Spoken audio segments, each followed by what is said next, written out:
Okay, so iOS 14, ever heard of it? If you haven't by now, it's a good chance you've probably been living under a rock. We're at a point where either you hate iOS 14 or you absolutely love iOS 14, or you're somewhere in the middle. I'm kind of somewhere in the middle at this point because I think they could have executed a few things a little bit better, and you'll see that as we move on in the video. But I think it's a good start. Hopefully with subsequent updates, they'll fix some of the issues that we have, because some of them are kind of annoying. But aesthetics over functionality, and if you agree with that, then you clicked on the right video. And if you like aesthetics, the like button looks aesthetically pleasing when it's the color blue. Just saying. I'm gonna show you exactly what I did and why it took me 6 hours and some of the apps that I used to pull this off. First things first, you want to start with a wallpaper that's going to pretty much decide how your theme is gonna look. So my theme is pretty much white with different shades of brown. Essentially, you want to start with the wallpaper first, so that's the first app I'm going to go over. The app that I use is Wallcraft. Wallcraft is like an app that has like 4K high quality backdrops that I personally really like. I went into the category minimalist. There's a whole bunch of categories you can choose from. I scrolled down until I seen something that I liked, and you start with your wallpaper, people. Start with your wallpaper. I promise you, everything else will fall into place. The one thing that I also like about this app, when you pick something and you scroll up a little bit, it'll show you other pictures that kind of relate, and they fall in line with the theme of what you're currently looking at.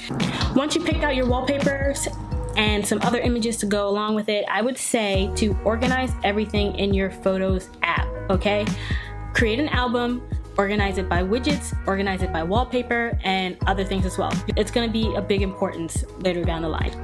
So there are going to be a couple of apps that you're going to want to download. One is going to be Color Widgets, and the other one is going to be WidgetSmith. The first one we're going to talk about is Color Widgets. You can find it in the App Store. Pretty much you have the ability to customize these time and date widgets. So I made my own at the top. I just selected a widget and I pressed Edit Widget. I scrolled down to select a photo, and I picked a photo that I saved from the Wallcraft Wallpaper app. So if you pick an image, you can also change the font. This is the font that I usually like. And then you'll see that you have small, medium, and large widgets that you can use for future reference. You hit Set Widget and save, and it should be at the top. That's your current widget. In order to add that to your home screen, you want to press down on the home screen until everything starts jiggling, and then you want to press the little plus icon up in the top left. You're gonna scroll down, assuming that you did actually download Color Widgets. You're gonna scroll down, select Color Widgets. You're going to go and select the size. You can either do small, medium, or large. Press Add Widget, and it goes right to your screen. The other app that I want to talk about is WidgetSmith. With WidgetSmith, you can add time widgets, date widgets, custom widgets that'll do pictures or custom text, or calendar widgets, reminders, or weather, but the weather ones are locked. If you want to pay for the app, that's your prerogative. Say I wanted to select this clock app, you just select the clock, and then you can customize it further from there. You select your location. I'm in New York. Clock style, you can pick from one of the three. We'll say indexed. You can pick the font. I really like SF Mono. You can pick the tint color. It'll change the actual color of the text. You can also customize the color as well. You can also pick background color.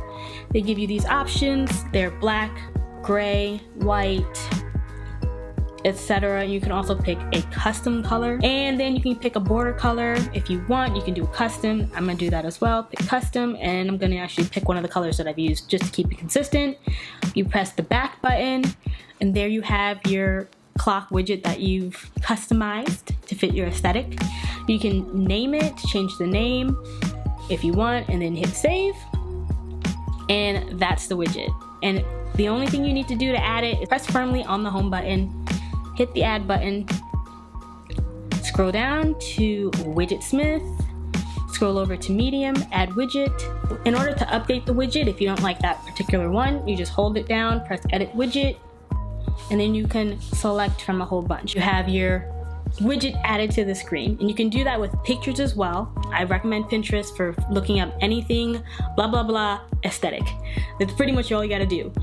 Neutral aesthetics or pink aesthetics, vintage aesthetics. Add a medium widget, small widget, whatever kind of widget you want.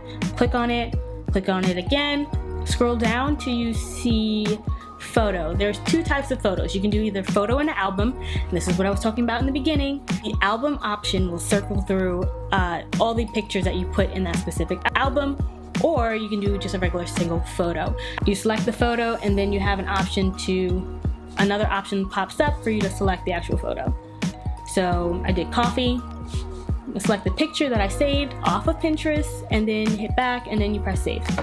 This widget is just some widgets that I added with the pictures that I picked over from the Wallpaper app, as well as some quotes that I downloaded from Pinterest. And then this album here is just me and my boyfriend, and it just circles through a bunch of cute pictures that we have there.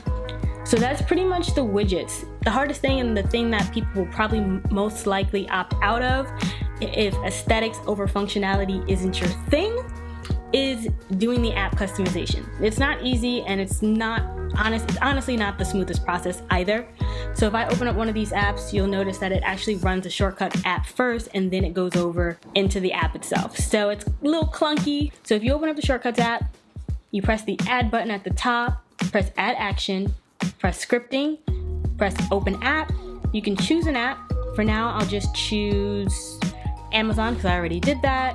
You hit the next button, you can name it, hit done. If you click on the three dots again and the three dots again, you press add to home screen. Here's where you can change the actual image, the actual icon of the app. Either you can go online and Google free icons. A lot of people are starting to put them out now that iOS 14 has officially dropped. Most of these I kind of made on my own, and then there are some that I actually pulled from a website. This Amazon one I made. All I did was Google Amazon icon, PNG. I found the icon and then I put it behind a tan background or brownish background. You can hit choose and then you hit add. And now, if you go back to your home page, it should be there. If you click it, it'll open up the Shortcuts app and then it'll go into the Amazon app or whatever app that you created. It's a little clunky, not gonna lie, but aesthetically, it's beautiful.